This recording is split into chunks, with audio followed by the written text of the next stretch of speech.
also failing to do it with this idea of digital currencies or digitization per se.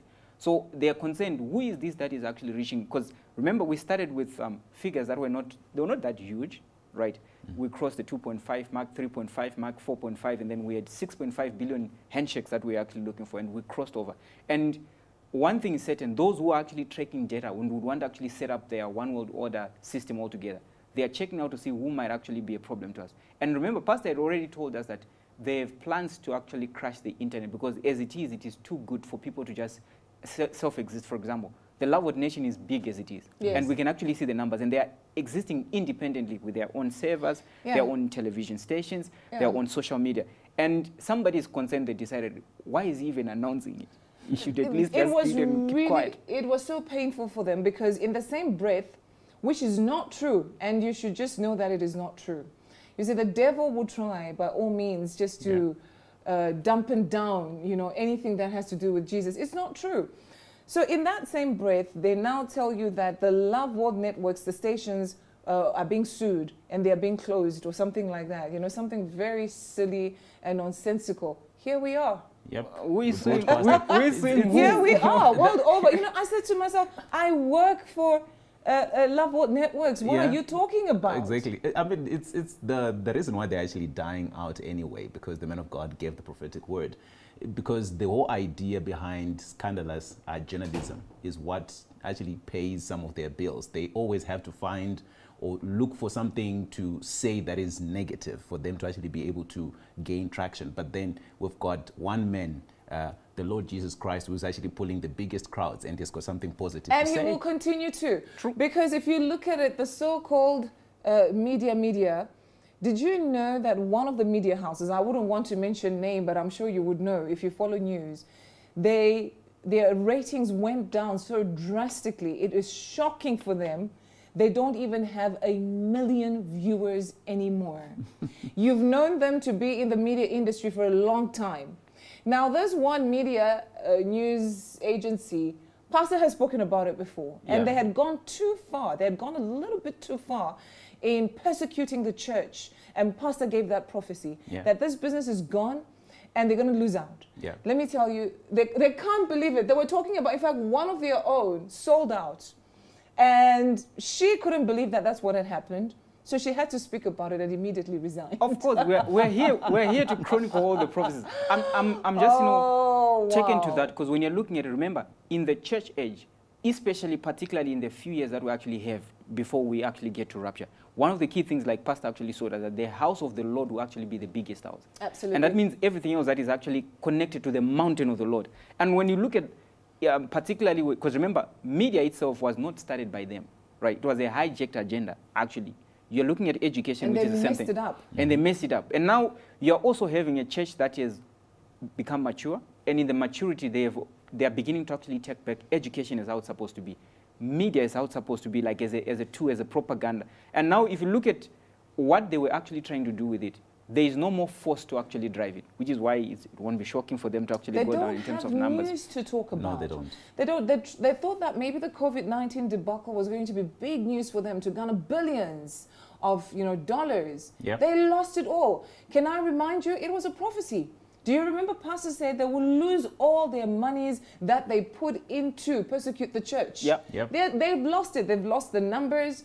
They've lost the money. People are not interested anymore. And you can only lie for a certain period of time. But you can't lie for a long time. People begin to see that you're lying. Yep. And people give up. Yep. And that's exactly what happened in this case. So I really thought I should share. In fact, interestingly, they say that the network should be shut down. Oh, wow. I had a good laugh. But I said, shut down, owned by who? Who owns it that will be shutting it down? Because the owner is not about to shut down the networks. Wake up and smell the coffee and stop telling lies. Of course. You should expect that to actually come from them. Because remember, one of the key things I don't like, they are trying to remove independence. If you look at what the World Economic Forum is calling for when they're saying the fourth industrial revolution, which is essentially the future that they want everybody else to be forced into. It's a future where certain groups of people, just like Pastor Chris actually showed us, that cyber polygon is all about changing the protocols. So there shouldn't be any independent media per se, in the sense of you can actually start your own. Like, for example, internet provided another avenue for those who want to actually go into journalism and media and give it. And at the end of the day, what do? You try and force them to shut down so that you can leave the ones that you have actually set down in the vaccine summits to send the kind of message they want to actually send. Oh, wow. Interesting. All right. So let's discuss some stuff. Remember, we're living post-COVID. We don't care anymore whether they say COVID this, COVID that, jab number what, jab number. We only but pray for the people, unfortunately, that were deceived, to rush to take the jabs.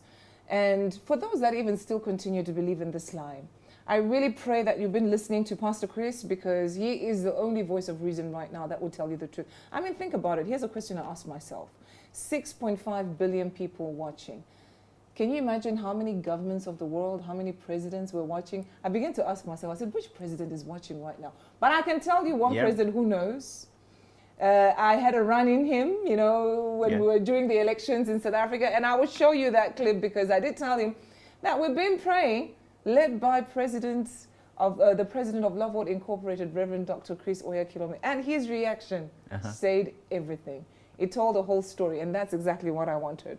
So I began to ask myself, which other president is watching? Because I'd love to have a conversation with him. Of course. Yeah, heads of state should be watching. I mean, even including their own age. 6.5 billion? Yeah, they're definitely included there. Yeah.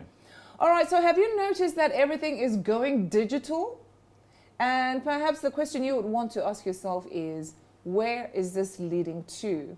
So on Wednesday, an industry-led and United Nations convened alliance of private banking and financial institutions announced plans at the COP26 conference to overhaul the role of global and regional financial institutions, including the World Bank and IMF, as part of a broader plan to transform the global financial system. Well, that's what they say. The officially stated purpose of this proposed overhaul, per alliance members, is to promote the so-called transition to a net zero economy.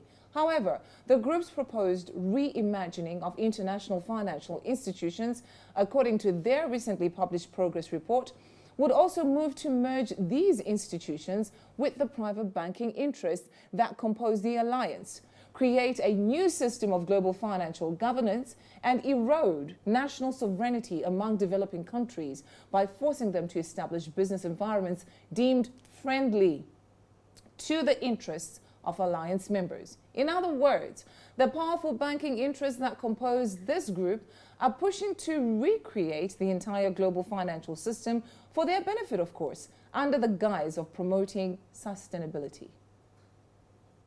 That the UK will go further and become the first ever net zero aligned financial centre. This means we are going to move towards making it mandatory for firms to publish a clear, deliverable plan setting out how they will decarbonise and transition to net zero, with an independent task force to define what's required. Mandatory, the Treasury is saying no. And why does that matter? Because it creates massive wiggle room for fossil fuel companies, for investment companies to be able to say, we'll carry on investing in fossil fuels. We're not actually going to meet the net zero commitment that the government has set. Okay, so let's talk about the net zero economy. Well, number one, it's not practical. Let me just start there. It's not practical for them to actually achieve net zero emissions. It's not possible. But the UK is boasting that they're saying they're the first economy to have achieved net zero economy. Okay, so let's just have a different conversation about the science that actually speaks to climate change, because you always have greenhouse gases being emitted everywhere around the world, and God made sure that He's got plants to make sure that He deals with those. And then you've got natural resources that God gave to nations to bless them so that they can actually use them to advance their economies, like your coals, your natural gases, your oils. All these are natural resources that God actually gave to nations, and they're supposed to enjoy them. So the idea that we need to remove them from the systems of running economies is actually absurd, because God created them. That's number one. Number two, when they talk, I like the, I'm concerned about the statement that particular gentleman actually spoke about. He's talking about wiggle room for financial institutions. Yeah. And he's saying that we need to actually make sure that they don't have enough wiggle room. That is speaking to control. And it's speaking to the idea of making sure that it's very challenging for lending institutions or banking fraternity around the world to actually push certain agendas or to continue in the direction of prospering their countries using the natural resources that God blessed them with. If you look at, maybe let me just give an example of South Africa, for example. The president of the country goes to this meeting and he accepts a particular deal which is not really good for South Africa. And this is coming from the European Union, it's coming from the United States of America, it's coming from the United Kingdom themselves. They want to fund a transition from coal usage into green energy.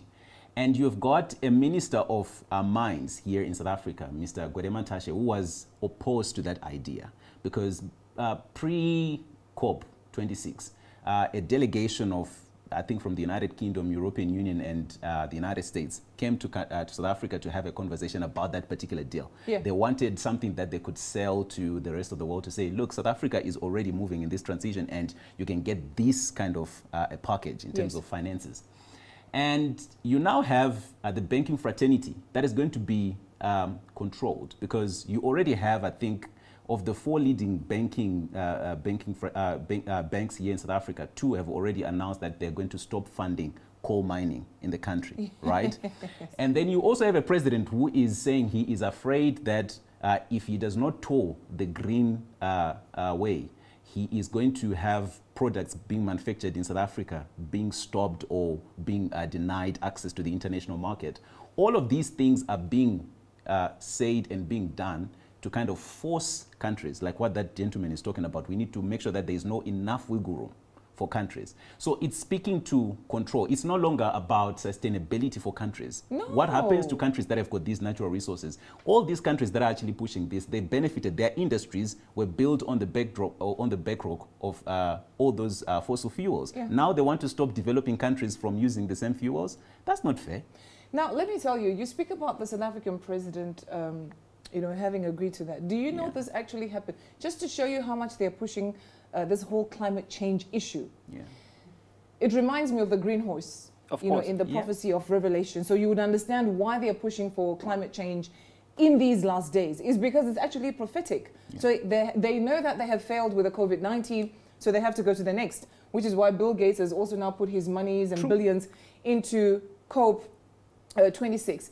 The president of South Africa, in the midst of a heated election that obviously spoke volumes in terms of the outcome, was busy signing deals in Glasgow. Yeah. What does he actually represent? Because remember, the idea of the governance model that actually the World Economic Forum is actually propagating is one way your government that you have is not actually going to be responsible to the national constituents of where you are. So at the end of the day, you have a government that is actually running from the back door.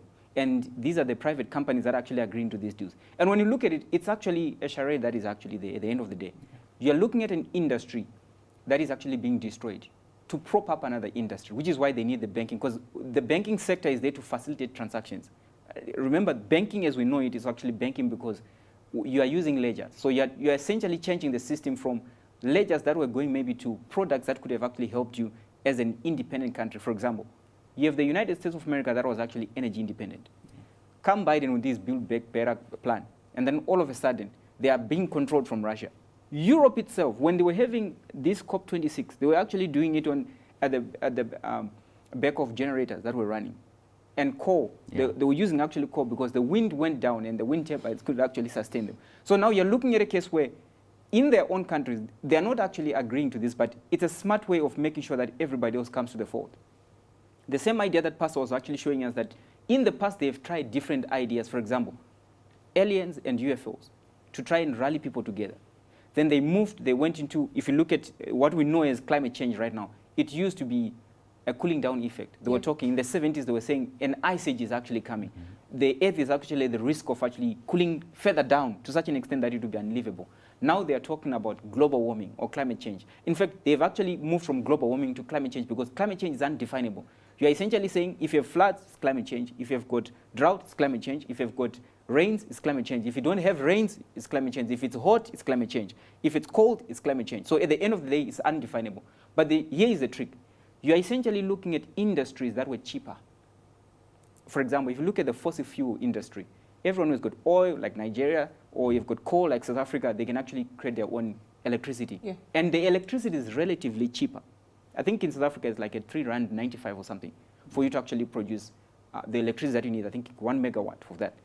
Then you look at what they are tabling to say green energy. You start hearing of price like 100 rand to produce that same megawatt, or 300 rands to actually do so. And it's a smart way of those who would want to capitalize on reallocating finance, and they're doing it in a smart way. Build back better, this green climate, and hence you find out people like your Bill Gates, they're already investing in those. Remember, the message that we heard was Biden said he sat down with his counterparts in South Africa, and they've decided to finance it. What they're essentially saying is, we have seen another industry that is lucrative. Whether it's sustainable for real, we don't care. But what we're doing is we're actually pushing money. And at the end of the day, that money that is coming, remember, it has to be paid back.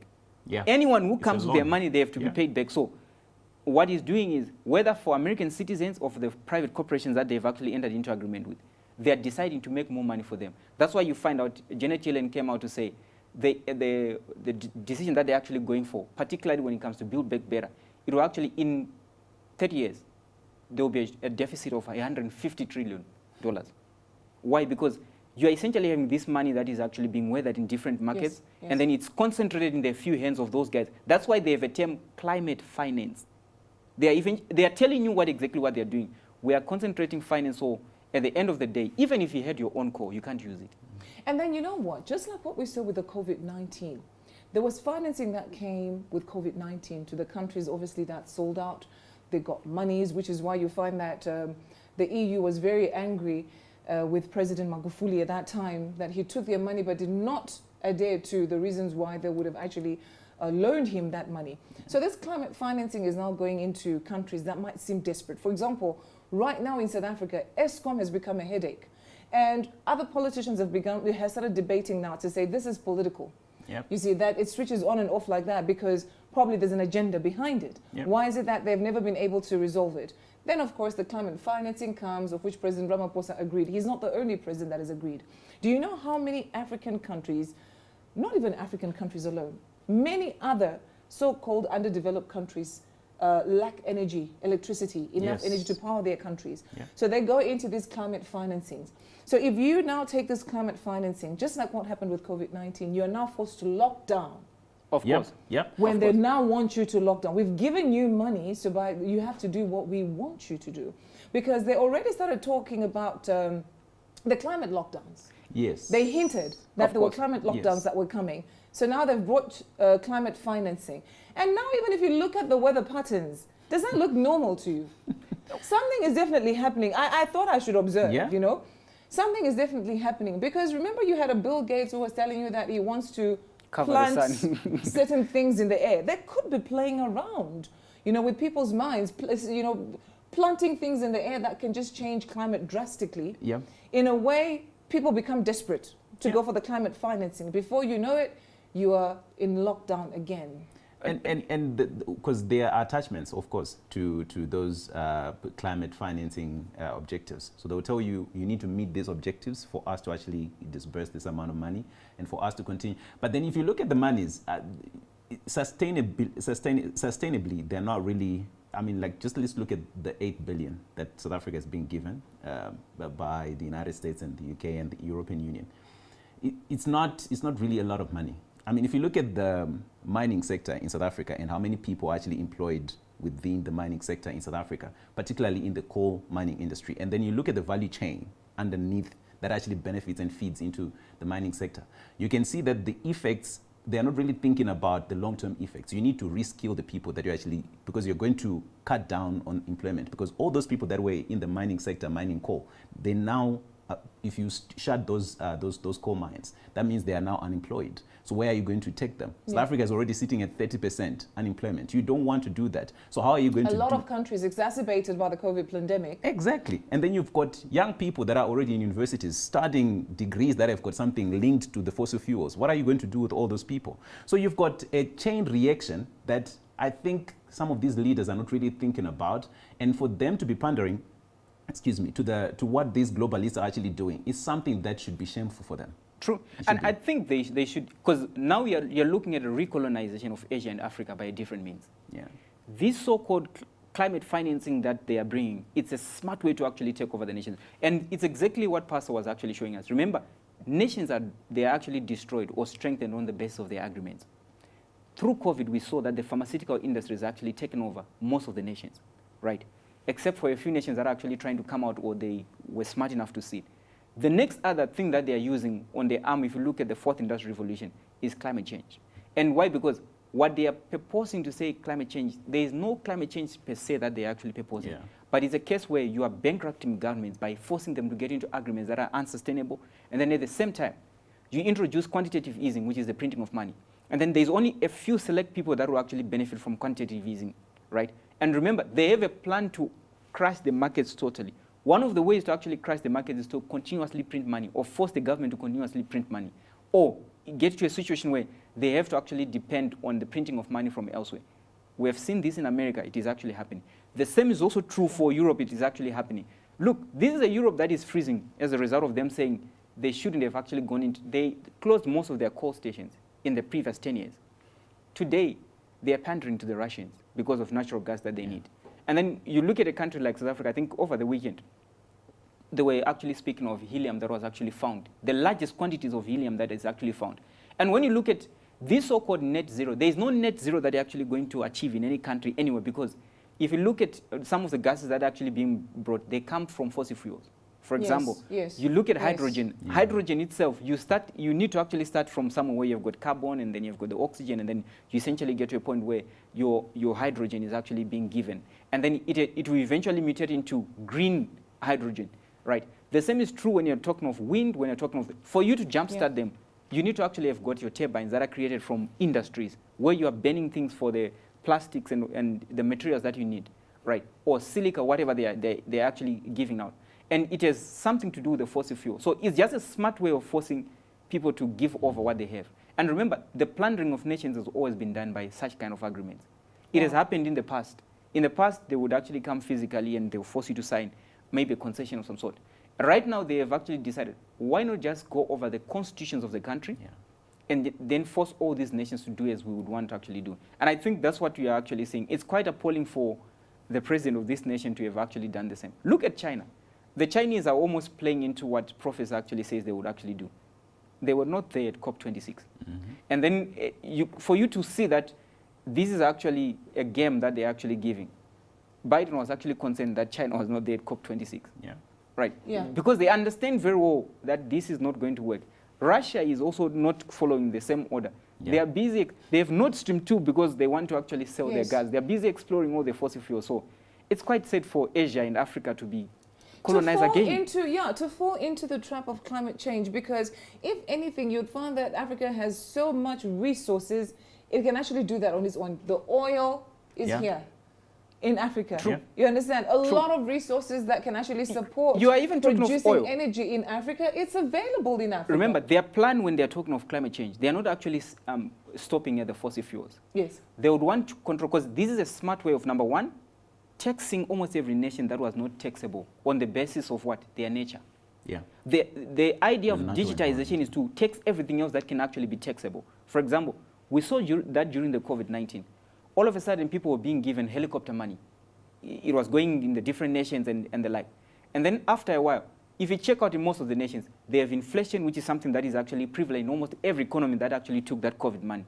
Then number two, you also have a case where now all of a sudden the taxes are actually being increased. And remember, taxes are always, they're introduced in different ways. For example, there's something called a carbon market. A carbon market is going to be effective on everyone who signs as an agreement to say, right, we are decarbonizing the economy. How expensive is that? At $75 per month. But they'll be forced then to borrow. They'll now have the climate finances. What can they do? Because it becomes expensive for them. What an ugly vicious cycle this is, right? It is. And the funny thing is, you've got some countries that did not really commit to reducing the CO2 emissions. The United States of America is one of those. They did not sign in, the document to say we're going to reduce. They're pushing for it. And they're encouraging other countries to say, we're going to give you money so that you can actually cut down your emissions, stop using your own coal. It just doesn't make sense. That's the reason why you've got a China that is saying, no, we're not going to do it. They've got a Belt and Road Initiative. They want to actually finance it. And part of what they're actually doing is they need the road infrastructure, and then energy is part of the most important aspect of that Belt and Road Initiative. So for them to stop, using coal In some of the countries, they were already building coal-fired power plants, like your Azerbaijan. You've got different countries where they were actually going to build these coal-powered power plants. And for them to now just move away from the idea just because there is a COP26, I don't think it's because it's now a political matter. You listen to what Mr. Biden was saying when he was castigating the Russians and the Chinese for not coming. He's saying China wants to be a global player, but then they are not here. So is it really about the climate, or it's about China, exerting itself on the global stage as a global player? So if you're concerned about China not showing up, it's not like they did not even just show up. They had their representatives at the meeting. It's just the presidents that did not show up.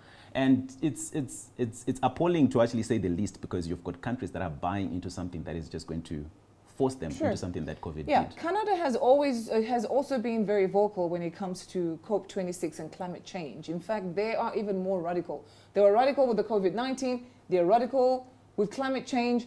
We wonder what comes next. So the Bank of Canada says it plans to more closely monitor how increasingly frequent and severe weather events could impact the prices consumers pay for goods as part of its mandate to keep inflation in check. So the central bank's promise, which is linked to the United Nations Climate Summit in Glasgow, UK, will also see it explained in a more public way how climate change could impact the path of Canadian economy.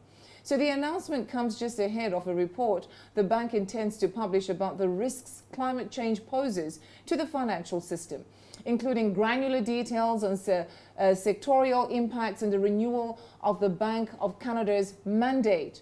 So the central bank is mandated to keep annual inflation rates hovering around 2%, but its monetary policy framework gets renewed every 5 years. Okay, so now listen to this. Inflation in Canada is now closely linked to the climate change. It's not only in Canada. There are a number of countries that they've actually been saying. In fact, I think I heard from the International Monetary Fund chief, she was actually saying vaccinations would actually cause inflation to go down because supply chains will be restored. It's nonsensities that you wonder, what did I hear it correctly? It's actually there, and it's actually the only publication that is actually business related. She actually said so. And it's because they are trying to actually justify, because there's an underlying system that is there. Remember, when you're looking at climate change, according to Bible prophets, what it will bring, number one, shortages, hunger, starvation, and of course, the death of quite a number of people, because death is also riding with that horse, the green horse. Then there's inflation. Remember, rationing of food is actually being done when the green horse starts actually galloping to the rest of the world. And then finally, you have a lot of people that are actually going to be killed by wild animals, and which is also some of the things that they are actually giving out. For example, at the end of the day, sustainability, that term sustainability, or the United Nations Sustainable Development Goals, they'll get to a point where you cannot even actually use your own forest without, according to what they've actually stipulated, without consulting them. The same is true for whatever is in the water, the marine life that you actually have there. And then at the end of the day, you have wild animals that actually spill over. They start killing people. And it's not shocking that they are admitting to say inflation is one of the key things that is actually coming with climate change, because that's exactly what the greenhouse would actually bring to the fore. And this is something that we should expect. And when you look at it, every country that is actually signed to, particularly to the green or the carbon or decarbonization of the economies, they're essentially suffering from the same symptoms, except for Russia, except for China. All these countries that are actually saying they shouldn't adhere to decarbonization. Look at how the Chinese economy has grown. The Russians are actually, even right now, they're beginning to start buying more in terms of military equipment, because Europe has opened a cash machine for them. Nord Stream 2, once it gets live, you can be rest assured it's printing money. And remember, resources are given to nations so that you can actually have the kind of sustenance that we have. That means if you've got resources, you've got money.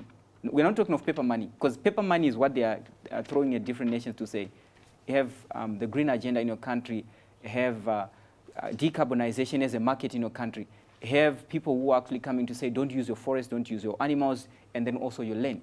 At the end of the day, to what end? And I think it's something that those who would want their independence should actually look into, particularly Africa and Asia, because those are the ones targeted.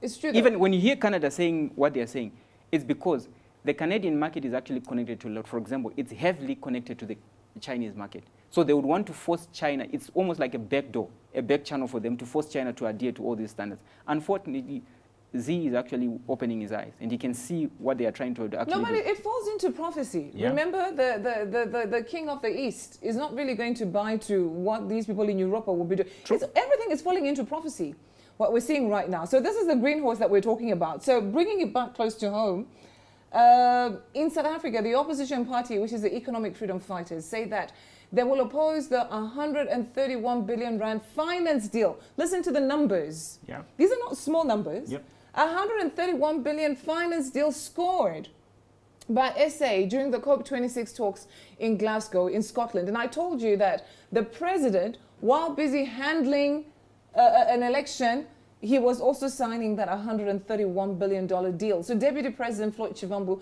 which is the one that you see in that video, they say that on Wednesday, the deal was a colonial takeover by the West, just like you said it. Yeah. He's recolonizing Africa, but this time around not sending boots on the ground or doing it in obvious ways. So he added that SA does not need the deal as it can explore other options to move towards cleaner means of energy without the involvement of international partners. Shivambu said President Cyril Ramaphosa is being used to control the entire African continent. We've since debated that. Yeah. That if you notice that even the COVID-19, it started from South Africa. Vaccine distribution, where did it start from?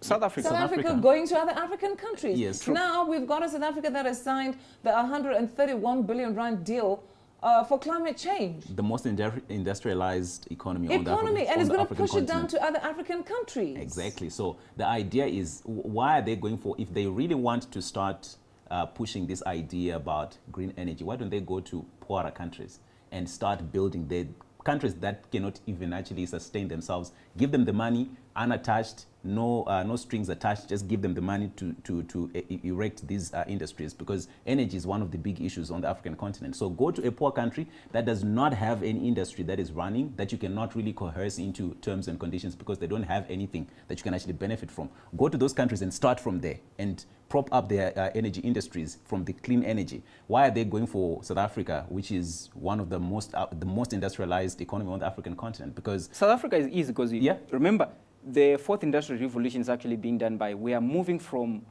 mechanical, electrical, and we're getting to digitization. yeah, Right. Yeah. We are combining all these three industrial revolutions that have actually been there in the past. And because South Africa is the most industrialized nation, it's easy for them to say, look, your carbon footprint is actually very strong. And they're also trying some other things on the continent. If you look at Rwanda was actually participating there as if they are actually doing a lot of wonderful things in their country. But it's just a game that they're actually being forced to actually play. Yeah. Nigeria, on the other hand, is also being hit on, using the economic side, because you're looking at the biggest economic market that we have in Africa. Whether you say rebasing or without rebasing, is actually Nigeria. What did they do? They launched the e-Naira. The e-Naira, which is actually in line with the CBDCs, the central bank digital currencies that they want to actually do, because there's a plan to actually, number one, crush the economies. If you don't crush the economies by forcing them to get into debt, unnecessary debt, using climate change, you also force that using currencies that are going to crash.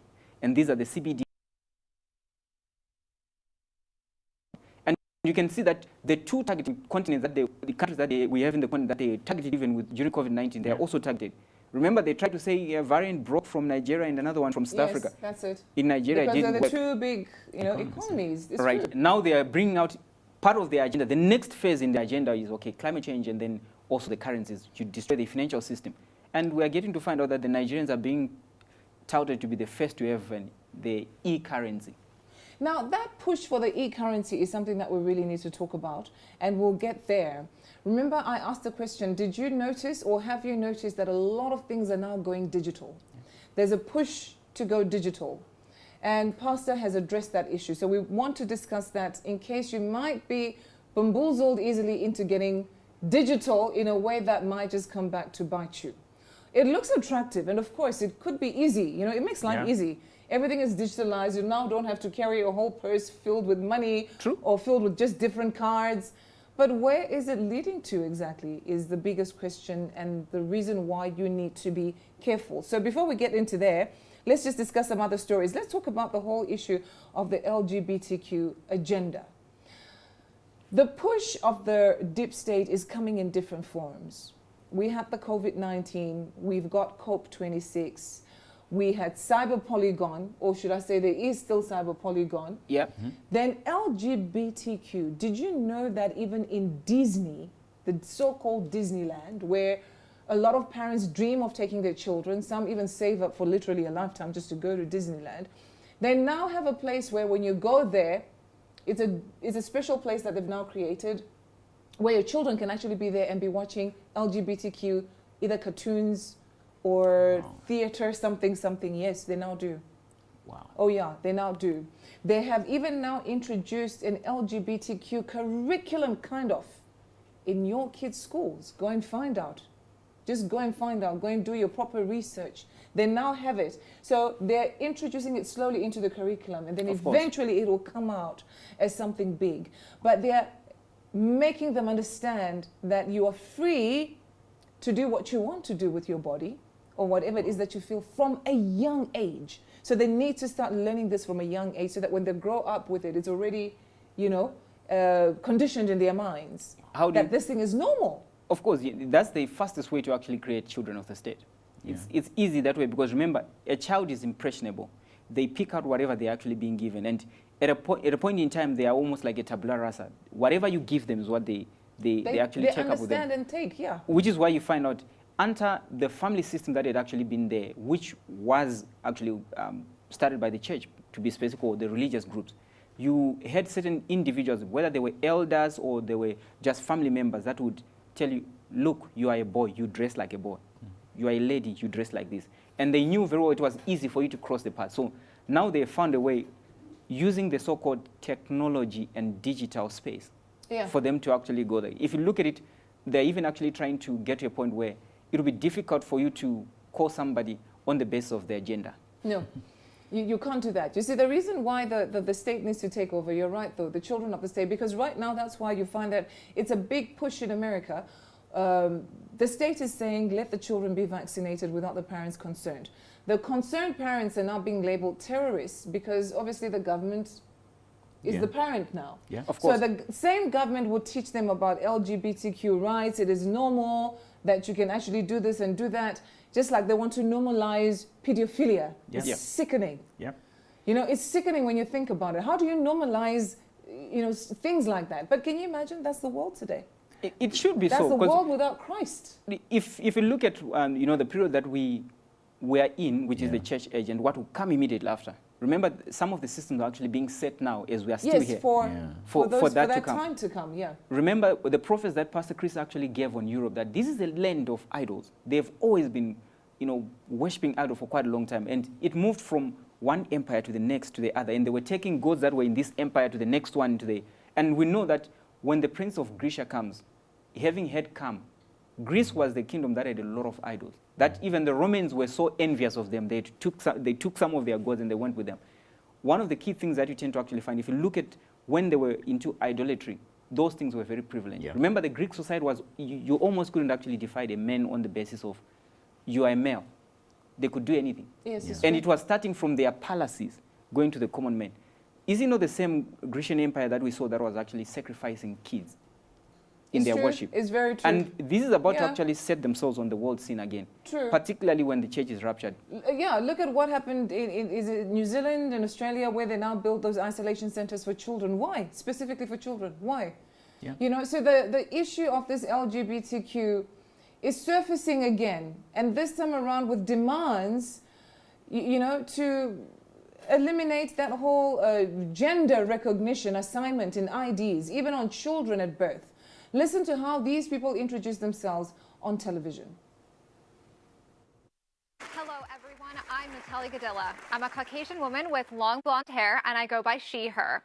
I'm a product marketing lead here at Microsoft and co-host of the podcast Security Unlocked with this guy. Yes, that would be me. Hello, everyone. I'm Nick Fillingham. I'm a Caucasian man with glasses and a beard. I go by he, him, and I'm a security evangelist here at Microsoft. We are so excited to be with you. Hello and welcome to Microsoft Ignite. We've got a big day ahead and lots in store for you. First, we want to acknowledge that the land where the Microsoft campus is situated was traditionally occupied by the Sammamish, the Duwamish, the Snoqualmie, the Suquamish, the Muckleshoot, the Snohomish, the Tulalip, and other Coast Salish peoples since time immemorial. A people that are still here, continuing to honor and bring to light their ancient heritage. My name is Allison Wines. I'm a senior program manager in our developer tools division. I'm an Asian and white female with dark brown hair wearing a red sleeveless top. And I'm Seth Juarez, program manager in the AI platform group. I'm a tall Hispanic male wearing a blue shirt, khaki pants. Today we kick off 2 days of learning more about the latest solutions, exploring how these key innovations can empower you to do great things, and connecting with peers from around. All right, so imagine you introduce yourself on Chronicles of Prophecy and say what? She. No, I can't even begin to. Why would you define? Because you can't define yourself. I can't define myself when it comes to my gender on the basis of the clothes that I'm wearing to say the suit is this color. There are certain things that I cannot actually change. They're recognizable. No, but to say you're a they're she. Well, I mean, I don't even understand that part. Why can't you just say, hello, I'm David Snowman? What they're trying to actually bring these 9 binaries that is actually there when it comes to gender. So you are gender fluid. You can remember what they're teaching the children is you can actually be a female born in a male body, or you can be a male born in a female body. So they want to normalize it. They want to normalize it. So essentially when you're presenting yourself, you are essentially saying it's humanistic in nature to say I'm a human being, and then there's no gender. Don't talk about gender. Meanwhile, God is actually concerned about gender because you would actually define people according to the gender, say he was a male figure or he was a female figure. And I think you can actually tell that this is something that they're actually pushing for. And it's a concerted effort because now the next process is digitization. So you start hearing things to do with IDs to say, so the IDs are supposed to be made non-binary. That means no male or female written on a document. You can just enter a person as they are. You're free to use any bathroom. Yeah, here's a challenge, right? Okay, so there's the idea of rights of those of us who are made in the image of God, who actually want to continue living in the image of God as God purposed earth to be. And they're going for the rights of those people to say, because once somebody starts introducing themselves like that, what they're simply saying is, I'm opening up the door for somebody else who might find it offensive for me to introduce myself as how I am and how I was created. So what they're saying is, it's now wrong for you to identify as how God created you. So you need to be accommodating to how we function as a society. And the problem is they're going for the rights of those who want to still identify as God-ordained people. Yeah, because, once they start doing this, it means that even if the church spoke about it, that's how they would make it so easy to make it a crime. Yep. You see, you've spoken against LGBTQ people, you've spoken against it, so it's going against the so-called human rights because it is normal for people to choose the agenda that they want. It is not a God setting. Of course. It is not a God setting at all. Not at all. You have to be very careful what you watch or where your children are associating themselves in. In fact, these are some of the things that will actually cause indignation to actually set in the world once the church is gone. Because remember, when you look at what happened to Sodom and Gomorrah, you're looking at a case where even Lot couldn't even convince them to say, look, I have 2 daughters. If you want to actually participate in that, can't you? These are my visitors. And they were like, look, you cannot. The same thing that they're saying nowadays, you cannot begin to educate us on sexuality. Yeah. Leave this matter alone. And they even told him, look, you just came now. This is our city. We have been living this way. And if not for the power of the angels, they would have probably tried to perform those kind of sexual acts on the angels. But thank God for the power of God. They were struck with blindness. They couldn't do it. And we are looking at a world which is also gravitating towards that because those are some of the things that when God comes and sets out indignation on the nations, you would actually look at such things to say the evils that nations have actually done. And the cup should be actually full. And we're beginning to actually see it full. If you look at, like, for example, pedophilia that we were speaking about on young children. Meanwhile, the Bible says anyone who calls these young ones, because remember, Jesus Christ was going out, his message was, let the young children come to me. And he says, anyone who stops this one or causes these ones to sin, they should be cast into a sea with a millstone. Yeah, they're really prepping the way for the Antichrist. Listen, now we wake up to news, a certain country has their first gay or lesbian president, so that it becomes normal. Remember, the Antichrist himself is part of that alphabet gang, right? Yeah. That's what we were told prophetically. He's part of the alphabet gang. So they need to lay the ground. They're gradualizing, normalizing sickening things like these. Yeah, and the idea of the centralized system, because when Pastor Chris spoke about the gradualism, he spoke about the one world, right? One world economy, one world religion, and one world systems of governance. Yeah. The United Nations, as we speak, is actually pushing a curriculum into schools. South Africa is one of the countries that is actually adopting one of those curriculums, Western Cape Province, to be specific. They want to have this, they are given teaching plans to say, start introducing this in your curriculum. And one of those things is these kind of conversations to say kids are supposed to be taught that people are non-binary. So anyone can actually identify who they want to be, and they can actually just start living how they want to live. And it's coming from a centralized system. And the governance of the country itself will now be rendered useless, because it's now coming from, you sign, like what we're seeing with COP, you sign an agreement that we are also living within these SDGs or whatever they are. And then you sign, and then you now need to actually live within these parameters. And then you now have the United Nations that will be coming into the country to monitor your education system to say, are you teaching these things? So they are going for the children of the state, and they're actually creating the children of the state, and they're moving with that agenda. And I was watching something that I found quite interesting from the United Kingdom. They were having conversations about babies, like an infant, someone who is 2 months, 3 months, or 5 months, or less than a year. Now the mother needs to get consent from a 2 months old to change the diapers. It's a conversation that they're actually having. So you need to understand the extent to which this whole idea of liberalism and progressivism is actually going. Sorry, say that again. So they're saying a parent, a mother or a father, needs to get consent from their baby, whether they're 2 months, 3 months, a year old. They need to give them a sign that they want to have their diaper changed. So how is this baby supposed to know? This is, yeah, it's just crazy. Yeah, so you see the extent to which that's why we should not give the devil any room to maneuver, because once you give him that room, he will go for every other. And what they're doing is they're creating laws to bind these things, because you've got, in the case of the United Kingdom, you've got nurses and doctors, Christian doctors and Christian nurses that are being fired from their offices, because they're now speaking out against these things. They're saying, I can't identify as this. I can't do this. I can't do this because it goes against what I believe. And they're creating laws that make them illegal, what they're saying illegal. It's quite interesting. And I'm just thinking of, something that is actually there in Scripture.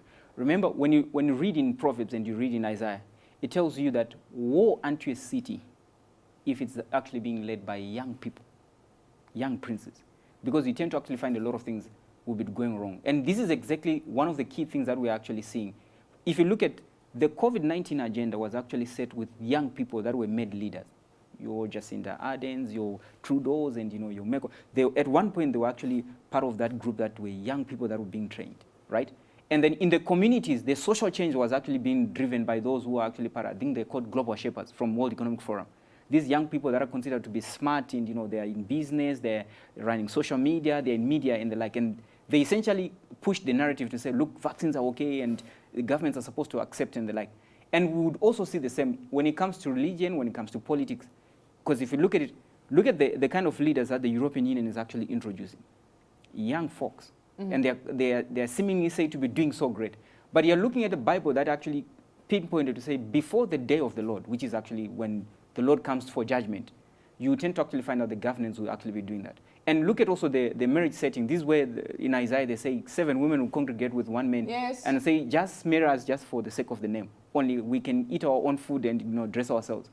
We're beginning to actually see it, especially when you're having the societal norms that the church set being disregarded like that. Yes, that's it. Now imagine after the church ruptures, all these crazy, crazy laws that they are busy introducing, and there'll be no church to restrict it anymore. Of course. Yeah.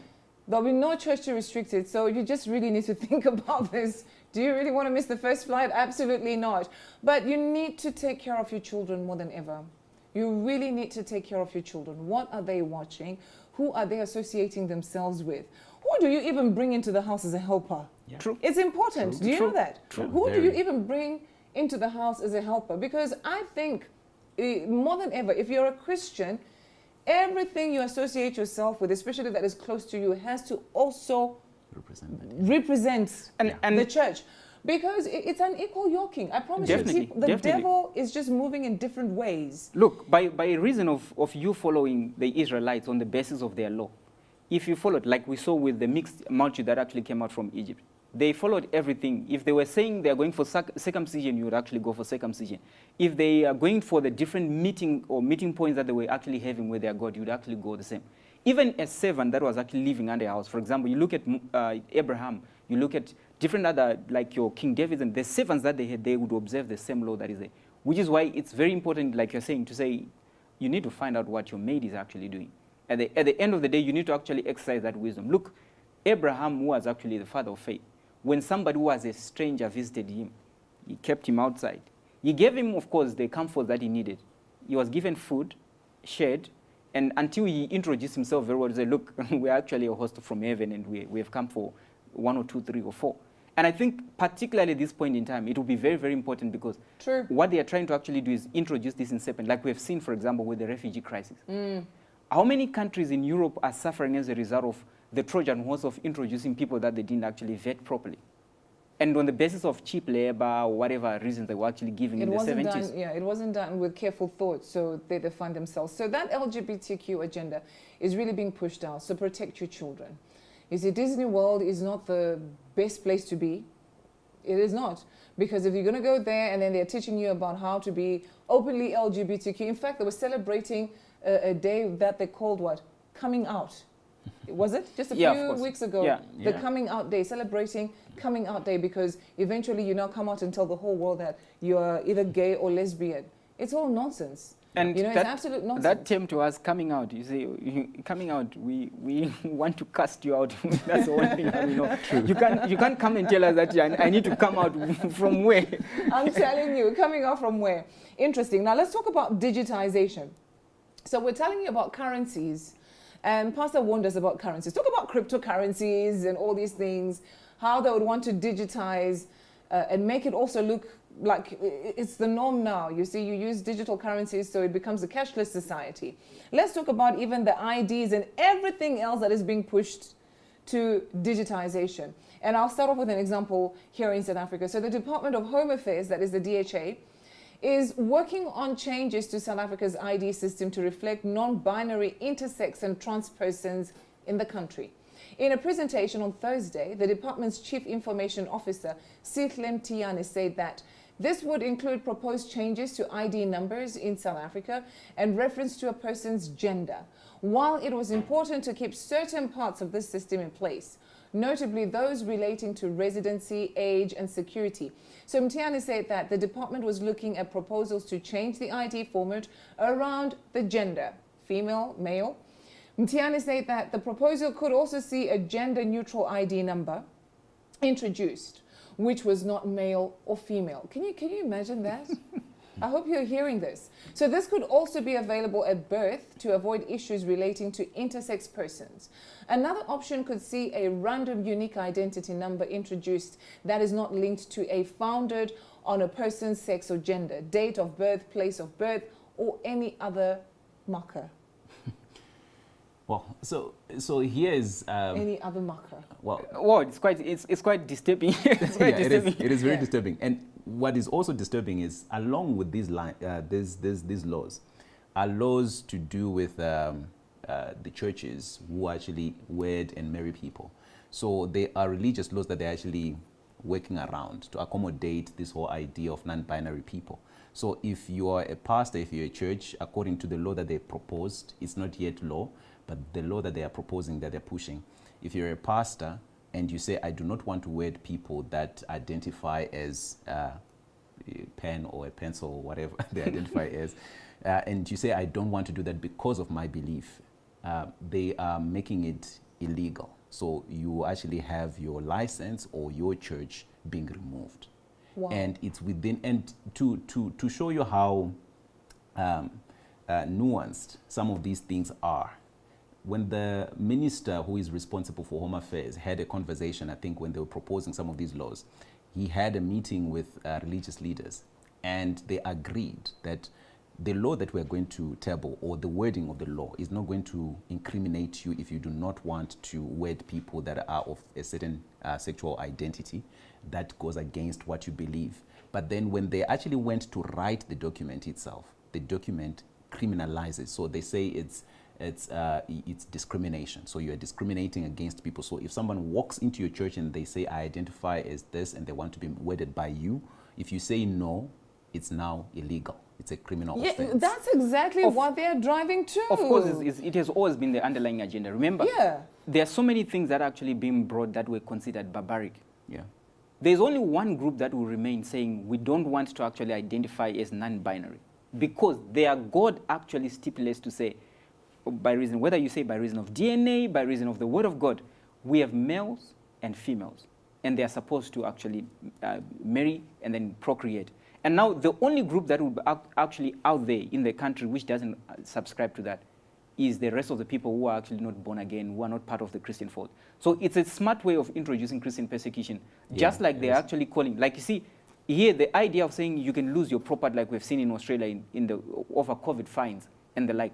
It's a smart way to try and dispossess the house of God, because they also are not happy with the idea of having churches with properties. Remember, when you look at the list of properties that are actually owned, the churches still hold quite large swaths of properties.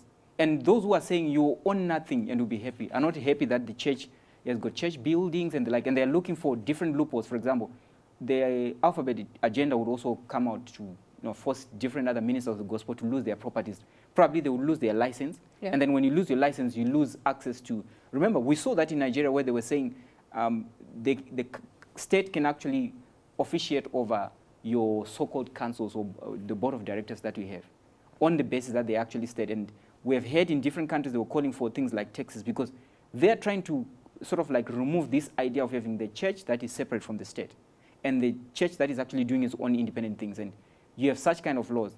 I can just imagine if they say you can actually lose your license, that means you cease to be the pastor or you cease to be the founder of that ministry. At the end of the day, they can take your properties, they can take everything else that you own. Your assets can actually be liquidated, and you are actually put in a better position for them to actually persecute you. And I think it has to be fought with the energy that the church should actually fight such things. They should go through all the courts they can for such things to be thrown away. Stopped, yes, because right now it's still the church time, and the church has the right to say no. Because we don't believe in it, and therefore we cannot be forced to agree to it. You see, so... What would you say to God who says you are going to give birth to a baby boy? I'm telling you, and specific. And specific, with names. The Holy Spirit was specific about it. And now you are coming out with non-binary. What would you understand? What would the angels say about your child, because they are transsex, intersex, non-binary, and they keep on adding letters to it. The angel of God didn't say you're going to give birth. It will be up to you to decide whether it's a boy or a girl. There was a purpose, and the reason why the child had to be a boy. Do you understand? So all these things, wow. And in your whole Bible, you've never heard the message where God would tell anyone to say, go and marry another boy. No, but then we hear that God was not happy with it, and he destroyed it. So we cannot be accepting of this LGBTQ agenda. Let it just be very clear. Whether you say it's hate speech or whether you say whatever you want to call it, is your doctrine and not ours. And therefore, we cannot believe it. We cannot even think of even accommodating it. It is what it is. All right, so let's move on with other stories as well that we want to share with you here. The Victorian Labour government has introduced a bill to Parliament that that coupled with other measures is one of the most egregious attacks on civil liberties seen in war or peacetime. So the bill would allow people to be detained indefinitely and give sweeping powers to untrained people to become authorized officers, with sweeping powers to arrest and detain fellow Victorians. And this is called the COVID-19 Omnibus Emergency Measures. Emergency for what exactly? But it's the Emergency Measures Amendment Bill. It overrides all other laws and legislation with the exception of the Charter of Human Rights, which the government ignores as it is not binding. So the State Constitution Act of 1975 and the laws created by the bill itself.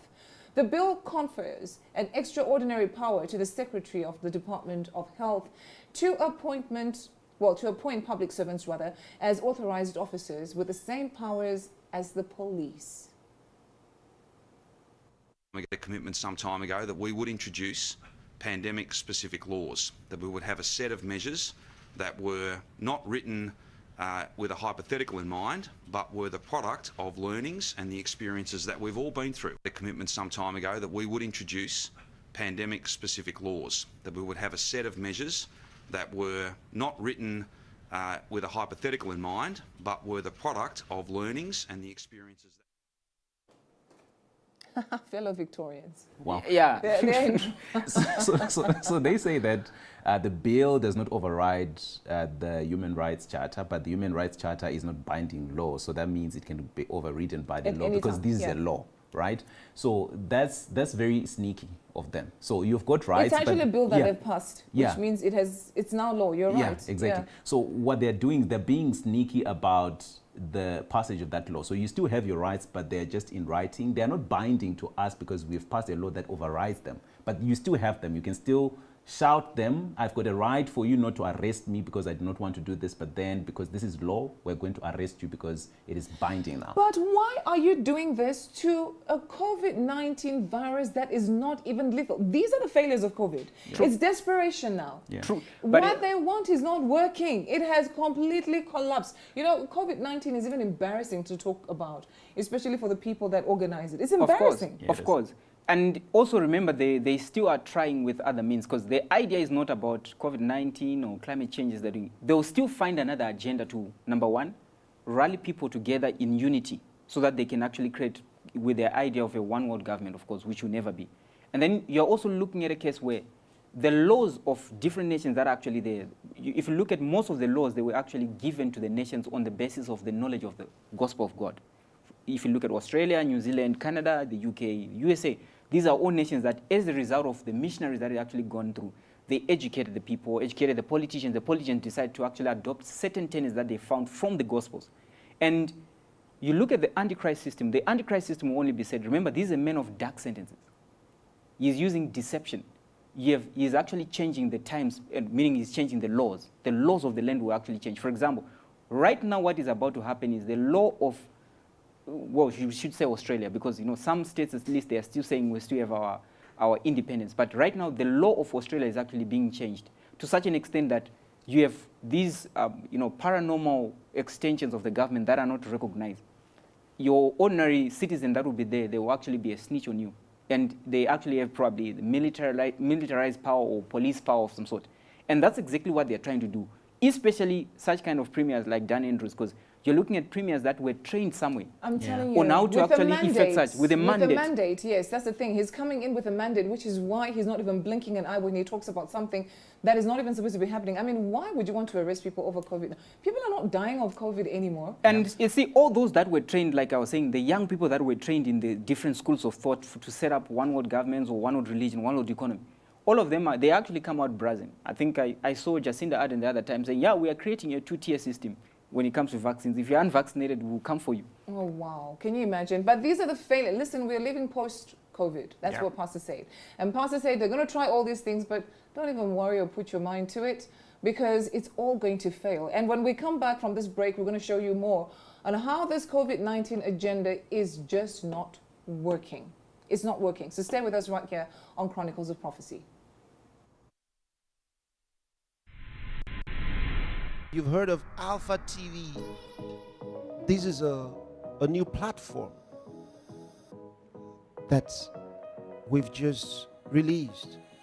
It's so important for us to take the message of salvation and the total package of salvation everywhere. And this is something that Alpha TV is going to be doing for us. Primarily from the US, but into all the world, because we've got several different TV stations, different languages, for the Persians, for the Chinese, for the Indians. We have everything in there. And we also have very well-selected films, Christian films. Make no mistakes about it. Christian films are very impactful, very impactful.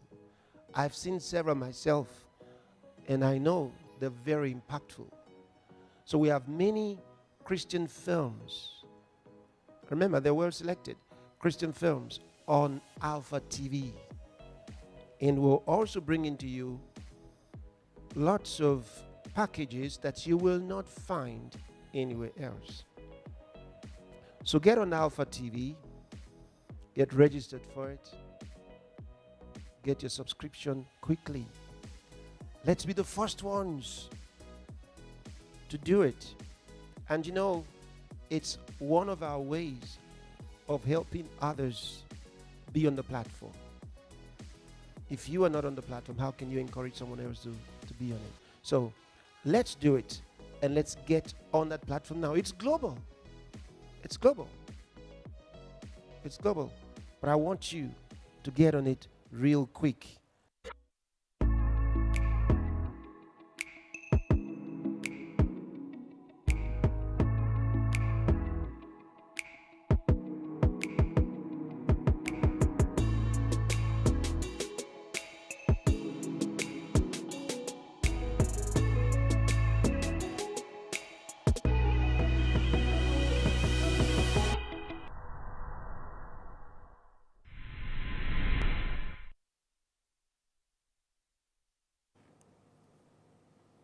All right, welcome back, and thank you for staying with us right here on Chronicles of Prophecy. So talking about the failures of the COVID-19, the agenda, and of course its perpetrators, let's take a look at some interesting stories here. So Senator Rand Paul questioned Anthony Fauci during a Senate Health Committee hearing on COVID-19 response.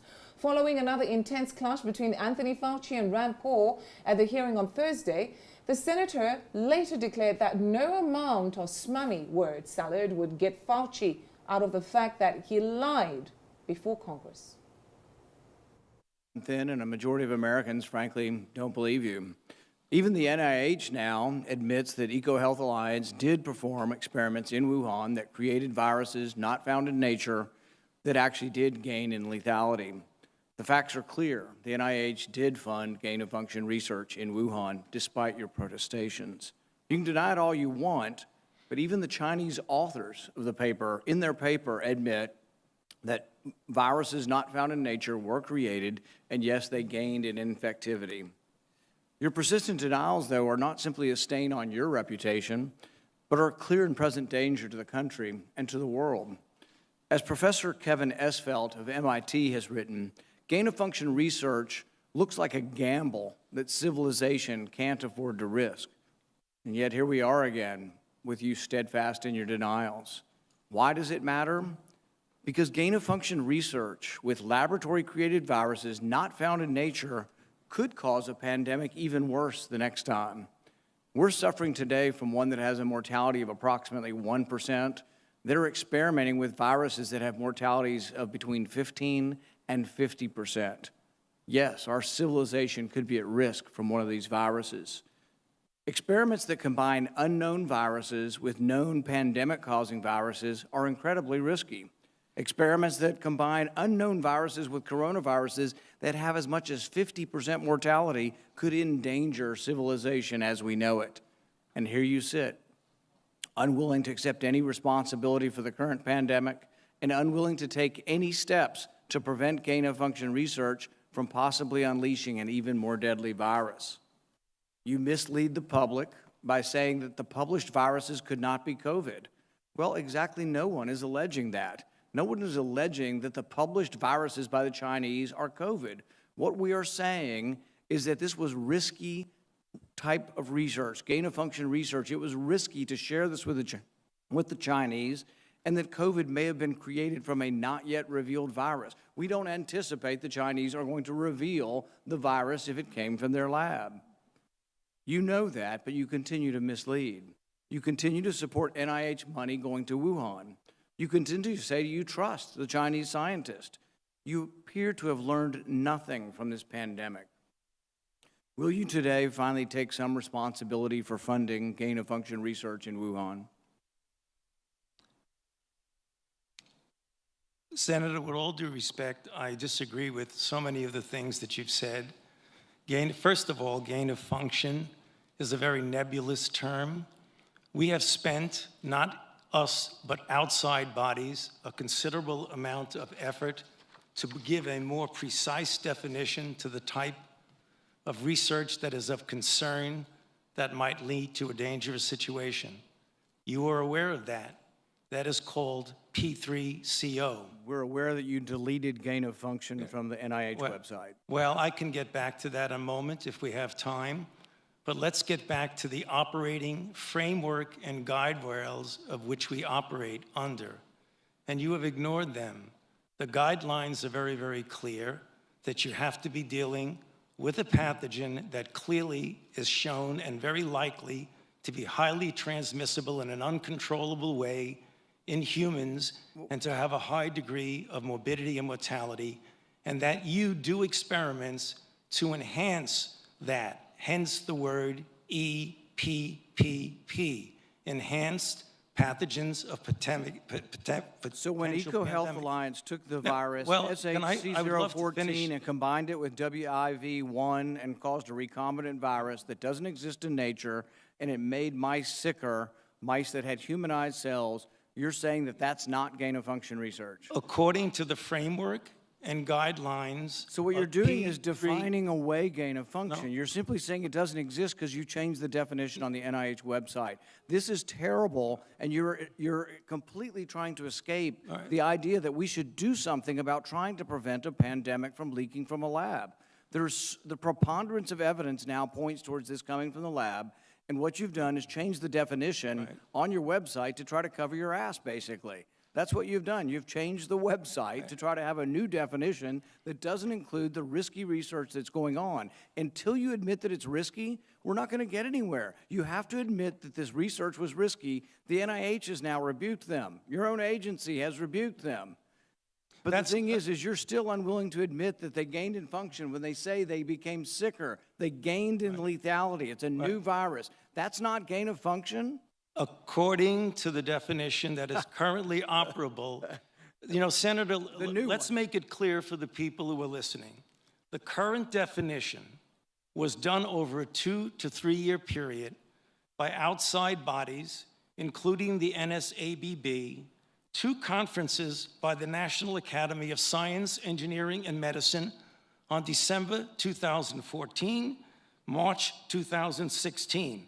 We commissioned external risk-benefit assessment, and then on January of 2017, the Office of Science and Technology Policy of the White House issued the current policy. And coincidentally, I have not the changed definition any appeared definition. on the same day the NIH said that yes, there was a gain of function in Wuhan, the same day the definition appeared, the new definition, to try to define away what's going on in Wuhan. Until you accept it, until you accept responsibility, we're not going to get anywhere close to trying to prevent another lab leak of this dangerous sort of experiment. You won't admit that it's dangerous, and for that lack of judgment, I think it's time that you resign. Thank you, Senator Paul, and I would like to give the time to Dr. Fauci. Yeah, well, there were so many things that are egregious misrepresentation here, Madam Chair, that I don't think I'd be able to refute all of them, but just a couple of them for the listeners to hear for.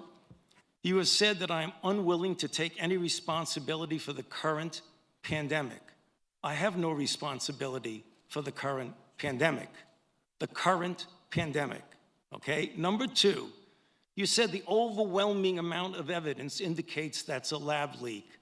I believe most card-carrying viral phylogenists and molecular virologists would disagree with you that it is much more likely, even though we leave open all possibilities, it's much more likely that this was a natural occurrence.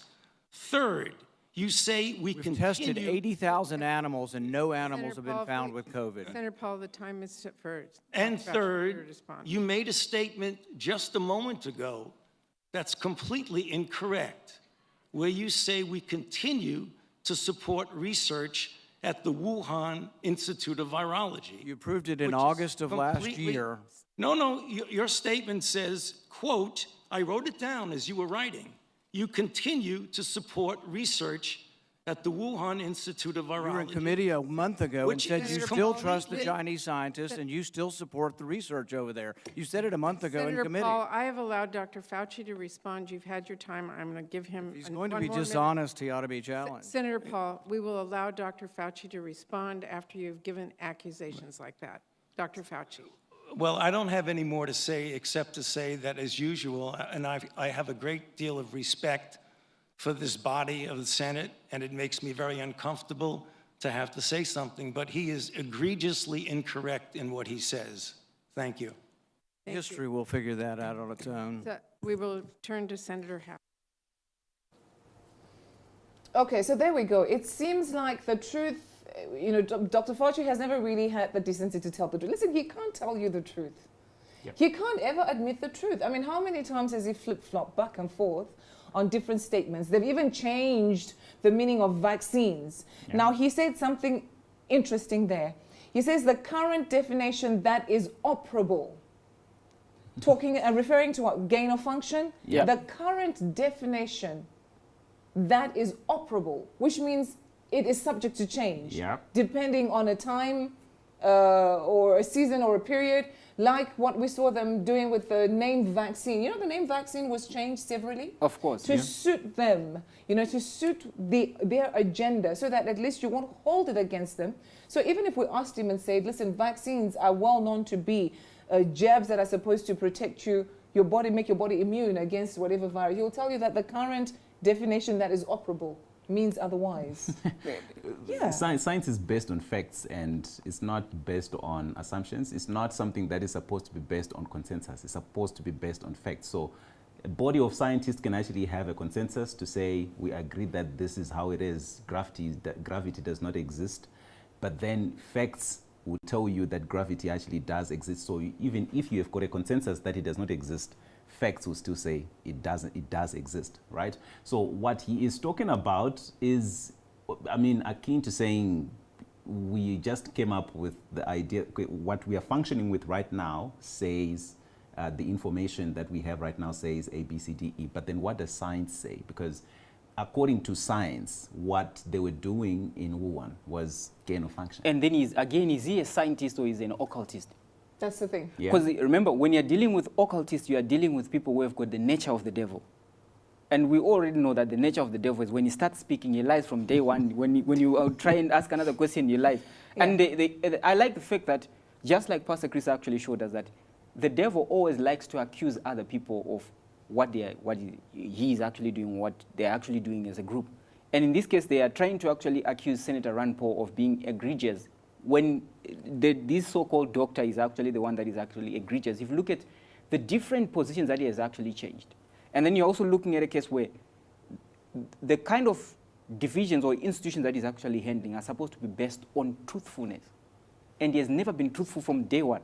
Even when you're talking of the AIDS pandemic in the 80s, it was still called the epidemic there. He was never truthful, right? After a number of years, he actually admits to say we made mistakes here and there, because he's actually part of the occultic. And Wow. I think no one should actually take it for anything, because he will never tell you the truth. You will never find the truth from somebody like him. Wow. And quite interestingly, he wrote down what Senator Rand Paul said, word for word, and to be quoted, because he's also under pressure now to being quoted, because people are now talking about what is being quoted. How do you quote And playing a man? back his videos. That man is a congressman. He's a politician. He's there to ask you questions, and you're supposed to give. He's representing, Americans. He's sitting on Americans' behalf and asking questions. He's not supposed to be an expert. You are the one who is supposed to be quoted, because Exactly. you are the You're expert. the expert, exactly. True. And he understands also that Yeah. the Senate or the Congress is no longer working as it was actually set up to work. Yeah. Remember, we saw the same actually happen with the infrastructure bill. You have some rhinos that decided they wanted to actually go with the Democrats, and they did. And he understands very well that within certain bodies that are actually there, whether constitutionally mandated or by whatever reason of the documents that actually founded that country, you can find a loophole. And since he's an occultist, he understands that the way we take over nations is actually through things like, for example, changing definitions, using documents that don't actually mean what they say, and then you put your signature there, it becomes binding. And then you actually have power, more power than probably the state actually has. And I think he's more concerned about Senator Rand Paul and a few other, Jim Jordan, that actually come and question him because he understands the other senators that are there are not going to ask him anything. Yeah. They are also Anything part else? of the club.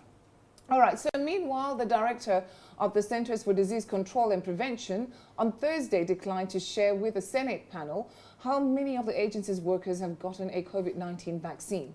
The agency, or the CDC, has been at the forefront of pushing COVID-19 vaccination during the pandemic since the first vaccine received emergency authorization late last year. Well, listen to this. Natural immunity is protective, as is a vaccine, even though there's recent publications showing that 6 to 8 months out, 92% of those with natural immunity have T cells, B cells, and antibodies that would be considered adequate to protect.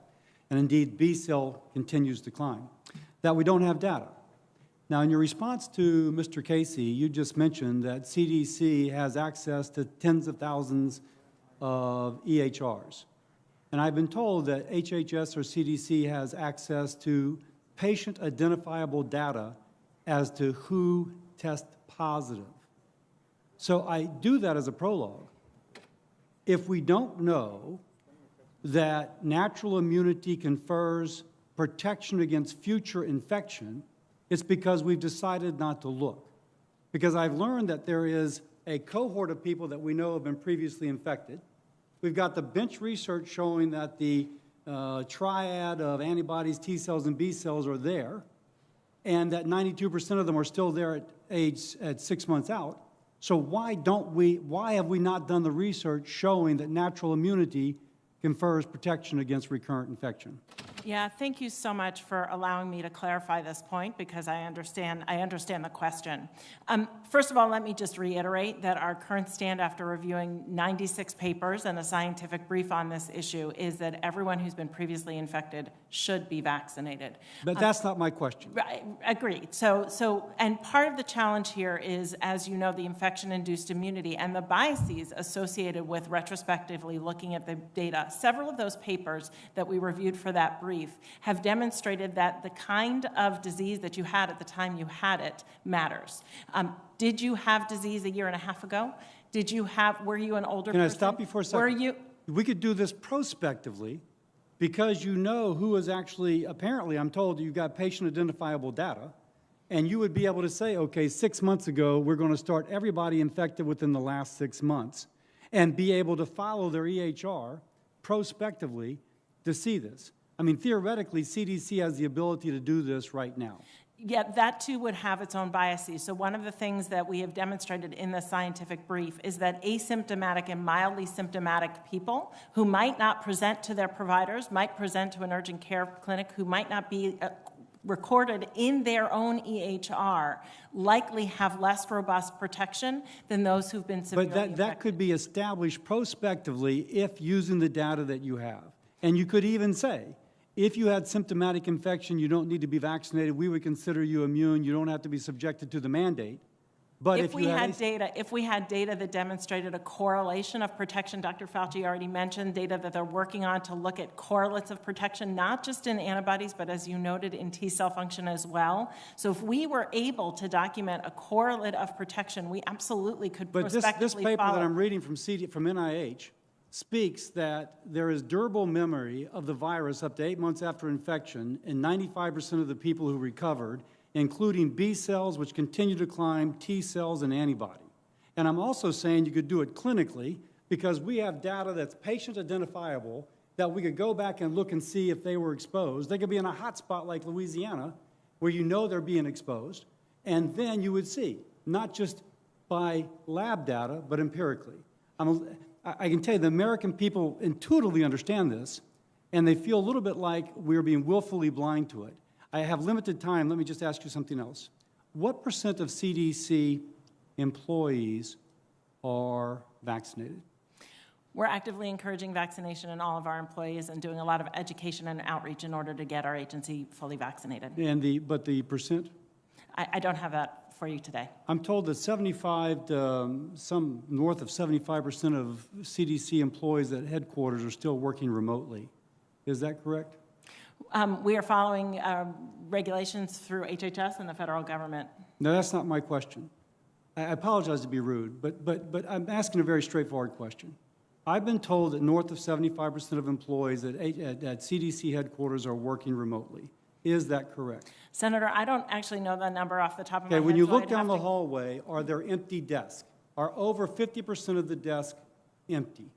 Senator, I don't have the numbers off the top of my head. What I will tell you is that we're working closely within HHS and the administration to follow the governmental rules for return to the There was a workplace. recent GAO report that shows, and released in the last 2 weeks, that there's been no coordinated response from the federal government to get people back into work. Now, if there's any agency that, since we have teachers in Fulton County are back at work, that the caseload of COVID in Fulton County is about 88. At its peak, it was 606.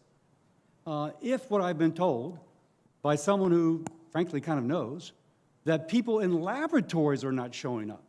I have no clue how laboratory workers who presumably are vaccinated wearing PPE would consider themselves eligible to stay at home. I say this because I just want to echo. We got to lead by example in the federal government. If our public health agencies don't have enough confidence in the immunization and in the PPE to go back to work, fighting infectious diseases, there's going to be a lot of undermining of a willingness to further fund public health. We absolutely have our essential labs back at work conducting their essential research towards this response. And we are following the regulations and providing technical assistance and technical support to the federal government for return to work policies. One more thing, Angus King and I had sent a letter dated February the 25th asking about genomic surveillance. We've still not received a response. You referenced it in your earlier remarks. Both Senator King and I would appreciate it. Okay, so answer the question, how many people have been vaccinated? I found it very disturbing that she would respond and say that she has no idea of the percentage, but that they're actively encouraging people to get vaccinated. But they know percentages of other places. And they are the ones that are actually mandating the different states to actually force people to get vaccinated. Do you understand? And it's as if it's actually not in the public forum. Because remember, we know the divisions of people who are not definitely being vaccinated right now. They are not mandated to be vaccinated. That includes the Congress, it includes workers of NIH, the CDC itself, the postal services, and a number of other people that are pushing this whole agenda. And you can imagine it also extends to the family members. So it's not shocking that that question was actually raised by a smart senator.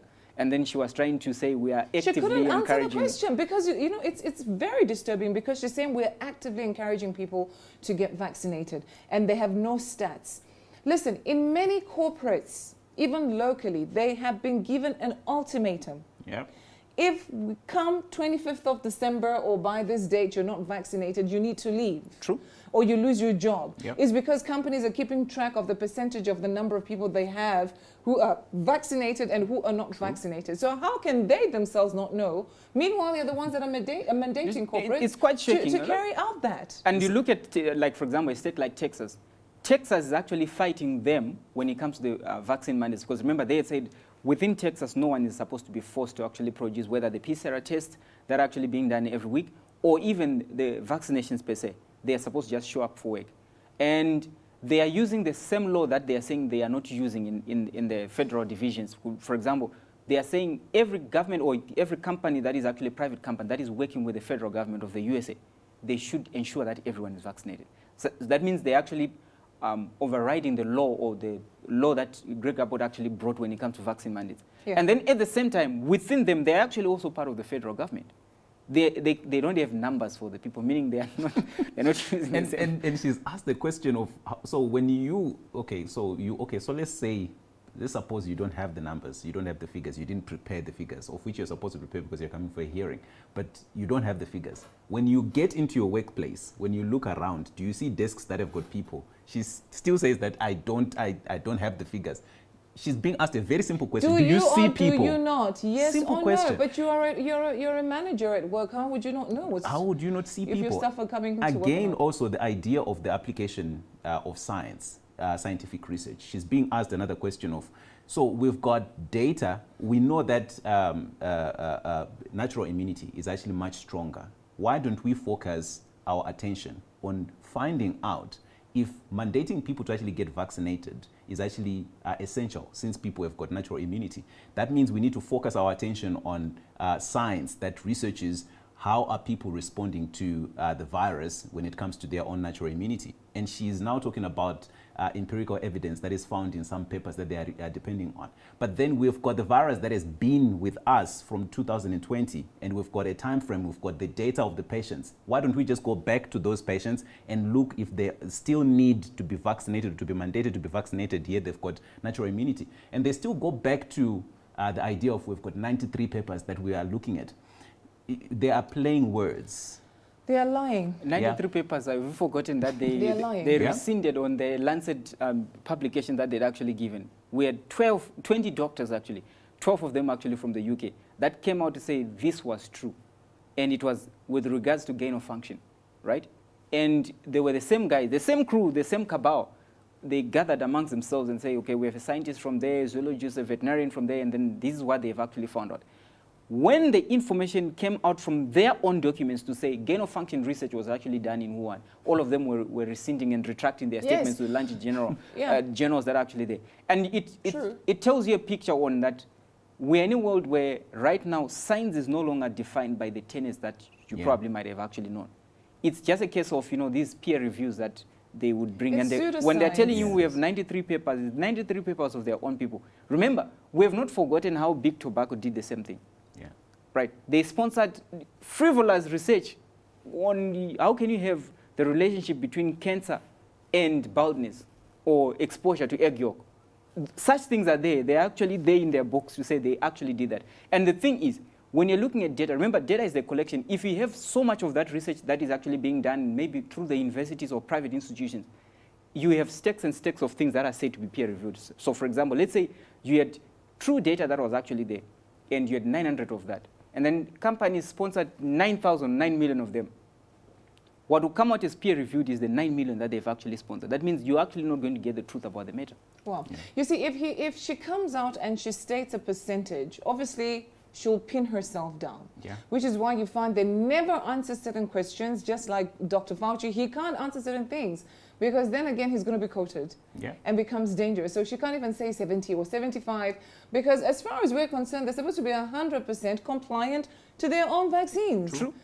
All of them should be vaccinated with the second, in fact, whether it's a Pfizer jab or Johnson or both jabs of, all these. They should have all of them. Indeed. They should have all of them in their bodies. They're playing a smart game because they wouldn't want people to know that they can actually fight, because these are political statements that they've uttered. For example, if they give out their figures and people get to find out that the FDA itself or CDC didn't actually vaccinate, you can have actually militarized portions of the government, of the federal government, like, for example, the army and the police. True. Remember, the police, some of them have actually just been resigning, or the police chiefs are the ones that are actually coming out to protect their own employees.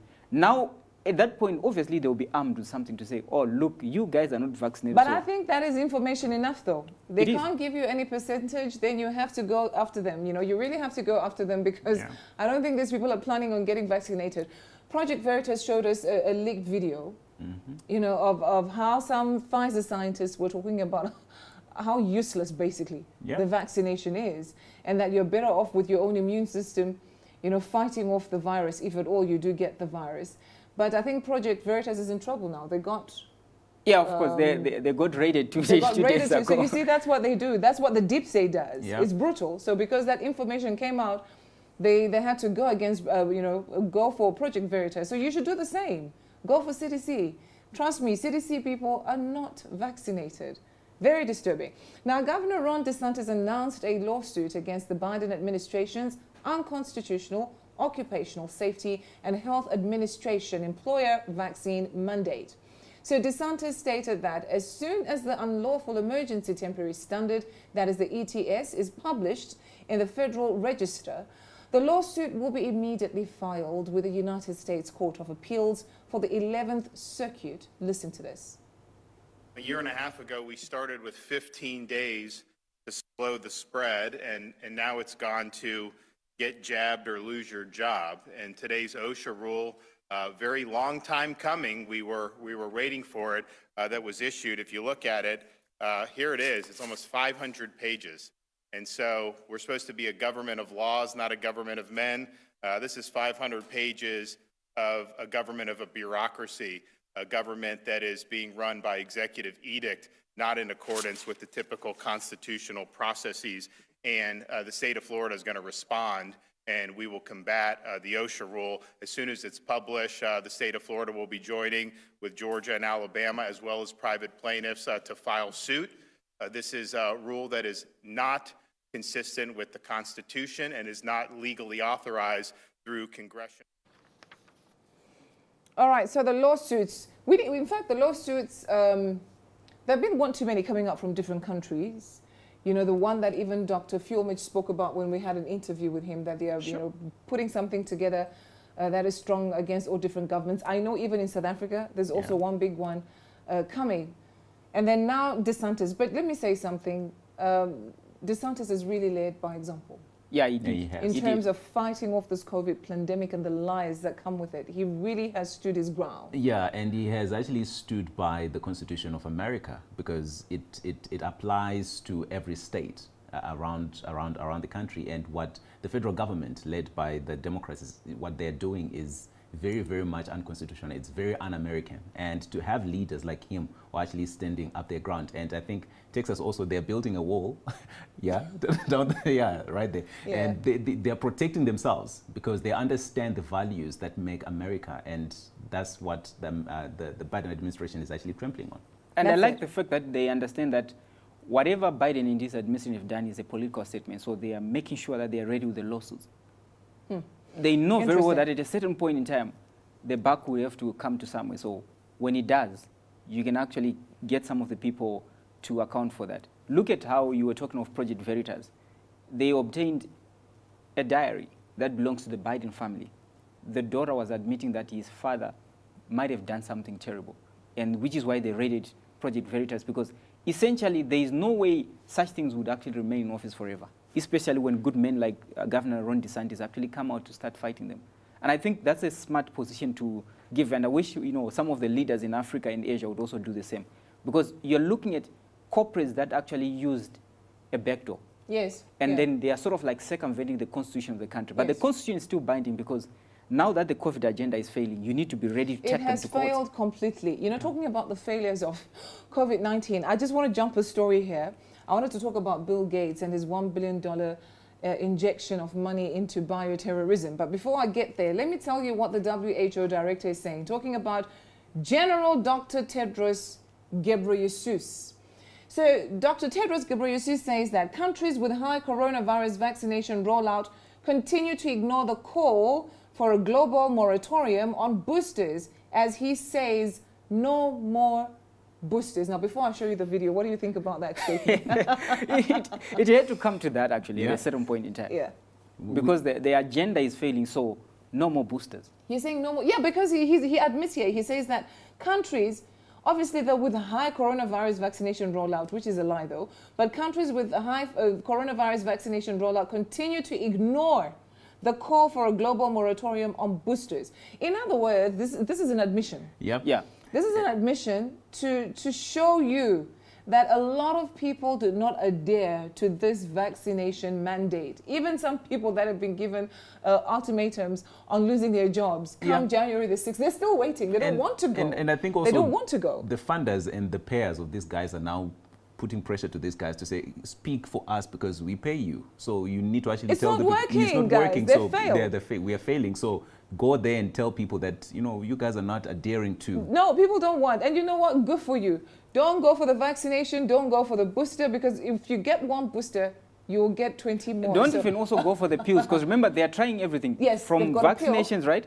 And the countries have not complied, so they're saying we are trying to bring the term vaccine equity. They actually introduced, let me tell you, Pfizer introduced what they call a miracle COVID pill. That's what they're calling it, a miracle COVID pill. There's nothing miraculous about it. Of course. Let me tell you where you can get a miracle, healing streams. That's a miracle. But listen to what Tedros Ghebreyesus had to say. No more vaccines should go to countries that have already vaccinated more than 40% of their population, until COVAX has the vaccines it needs to help other countries get there too. No more boosters should be administered except to immunocompromised people. Most countries with high vaccine coverage continue to ignore our call for a global moratorium on boosters at the expense of health workers and vulnerable groups in low-income countries who are still waiting for the first. Let me tell you, people don't want your vaccines. Maybe those are simple layman terms. True. People don't want the vaccine. So whether you say they continue to ignore, it's not a question of continuing to ignore. It's because you were superimposing something on people that they never wanted in the first place. Yep. So more and more countries should say no, you know, especially right now that the adverse effects of a vaccine cannot be ignored anymore. Yeah, True. they can't. And beyond even just the adverse effects of a vaccine, the vaccination agenda is there to actually pillage the countries. That's why you find out they would want for them to have a total collapse of the system, and then they have the clutch that they want to set up that kind of system that is actually centralized. They would need their so-called, because the low-income countries, they're problematic in the sense that they did not comply, they did not buy, and they simply said, we don't have money to actually buy. Yeah. So now what they're trying to do is, when you, remember, they come with these so-called interventions, like, for example, donations, which is not actually a donation. We all know whether you are given the private sector or the private funders or whoever actually comes out as a non-state actor, at the end of the day, they're actually state actors. Like we are seeing, they would want to take over from the back door. So the so-called low-income countries are not actually low income, if you were to look at it. These are countries that still have their currencies intact. Because most of the nations that actually went in this vaccination drive, that went into the hyperdrive for them to actually vaccinate their people, they are in debt as a result of COVID-19. Forget about the side effects that are actually there for the vaccinations. They themselves, because they received that hot money, the helicopter money that was actually being printed during that time, they are in problems. And now they would want to finish off some other nations that didn't actually get in the agreements. And what a smart way to say you're a low-income country, so we are bringing free donations. I know, I like the fact that he says the ones that have vaccinated 40% at least should not get any more vaccines or any more boosters. And a few months ago, they were saying the countries should be vaccinated at least 80% and above. Yes, that's it. So what happened to herd immunity after all? Now, quickly, because of time, we have to say our goodbyes, but just allow me to take this one last story. So in not so surprising news, appearing in a policy exchange interview, Bill Gates for the creation of a new World Health Organization body to be formed. So Bill Gates also asked governments to spend even more money on preparing for potential future pandemics and biological attacks. Well, into what he had to say. 15 that I gave the TED Talk and wrote a number of papers titled "We're Not Ready for the Next Pandemic." And sadly, that was a better forecast of what would happen than anyone would have wished for. You know, the economic damage, the deaths, it's been completely horrific. And I would expect that will lead the R&D budgets to be focused on things we didn't have today. You know, we didn't have vaccines that block transmission.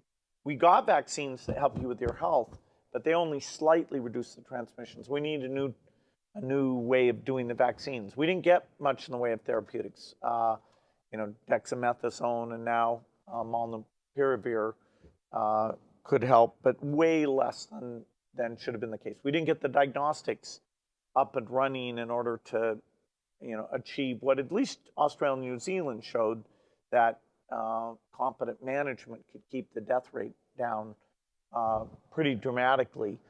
And so I'm hoping in 5 years I can write a book called, you know, We Are Ready for the Next Pandemic. But it'll take tens of billions in R&D that the US and the UK will be part of that.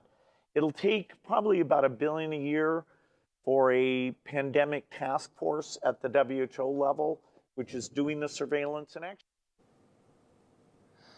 You know, sometimes I listen to Bill Gates and wonder, I just think, Bill Gates' life is all about predicting the next pandemic. And he always speaks about it in exactly the way because they're in communication. Right now, like you rightly put, we've spoken about post-COVID. He's already telling the world that there's another pandemic coming, and this time around it's smallpox. It's what he's talking about climate change. He's everywhere. He can predict anything, from viruses, anything to do with climate change. That's Bill Gates for you. But you see, he has also become a master in leaking out information of things that are about to come. True. That's why he's always telling you about preparing for the next pandemic. And interestingly, have you noticed, he puts his money where his mouth is. So now that he's spoken about it, he will inject $1 billion and more billions will follow. True. And I find it quite interesting that suddenly, because when he's making all these predictions, there are things that we don't really need to predict that are there that need solutions, like world hunger, people that live in refugee camps, you know. Why don't you just put your money there? We already have refugee camps that need people that need to be integrated into different systems. Just go to those places and, you know, inject your money there and help people, because they're there. They need. They need. Why do you need to project something into the future? It's always a virus. Yeah, it's always something a virus. That kills people. Yeah. Something that makes people sick. If you remember that occultic equation of his that he actually came with to say, for us to actually deal with this, we need to actually reduce either people or we need to actually reduce the carbon footprint and whatever, and it was there. It's essentially the same plan that is actually following, because right now, the people part, they didn't actually achieve as much as they wanted when it comes to vaccines. And I think he's even actually shuddering, what happened? Because I thought we had this. The next thing is climate change, which is why he was actually there in Glasgow. Yeah, and, you know, there. clamoring everybody else to say this. But when you look at it, it's what they've always wanted, concentrate wealth amongst themselves. And they do it with different means. If you look at the Rockefellers, the Rothschild, and different other groups that are actually part of this, they have done it. If it's not printing money, it's forcing governments to actually borrow money from you so you can actually induce wars so that you fund this side and that side, and then you are benefiting from both sides. And with him, I don't think he has actually fallen far from the eugenicist tree that they actually have in the family. Remember, the great-grandfather was actually there with the Nazis. His father was also doing the same kind of or similar projects with that. On the wife's side, it's also the same. And it's the same thing again with Peter Daszak. You find out he was also involved with the Nazis. So I think he's preset in that way of actually trying to cull down people by all means. It's amazing, but it's disappointing that you have people like him that keep, you know, saying this. But thank God for the church. I think about it. If imagine you have these people like your Bill Gates and your Klaus Schwab, your Peter Daszak, like you said, that are always predicting all the horrible things in line with eugenics. You understand? And you didn't have the church that would restrict these movements. What would the world be? Yeah. Just think about it right now. Because as it is, COVID-19 has failed because of the prayers of the church. Everything else is failing because of the prayers of the church until the church goes. So it doesn't matter what Bill Gates will come and say and how much he's going to say it or how much billions he's going to put where. It's not going to work, unfortunately, for him for now. No, even if it's going to be the climate, not only unfortunate for now. Remember, we already know their outcome. Pastor Chris said, I looked in the future, none of them were there even there in the one world government when the one world disorder actually, because there will not be any order. When the Antichrist is a man of disorder, that's what the Bible is, a man of lawlessness. So they are not there. At the same time, they won't be able to actually achieve some of the things that they are envisioning. Imagine that. All right, so we have to say our goodbyes. We had a great time. Thank you so much for being with us. Tomorrow is communion service and praise and worship night. Amazing. Be a part of it, because we're going to have an absolutely phenomenal time, you know, in the presence of the Holy Spirit. So you don't want to be anywhere else. So it's a date with our dear man of God, right? It's a date with Pastor. So we will see you tomorrow, 5 p.m. South African time, right? Yes. When communion service starts. All right, so we're going to pray and go, but it's going to be a quick one because I think we've taken all our time. He's going to pray for us today. All right, let me pray. Father, we thank you for the great opportunity that we Amen. may have tomorrow to Amen. listen to the lips of our men of God.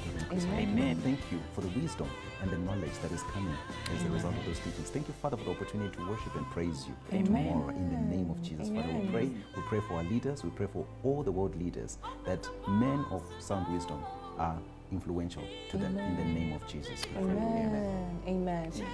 Well, thank you. Goodbye. God bless you. And have a happy Sunday.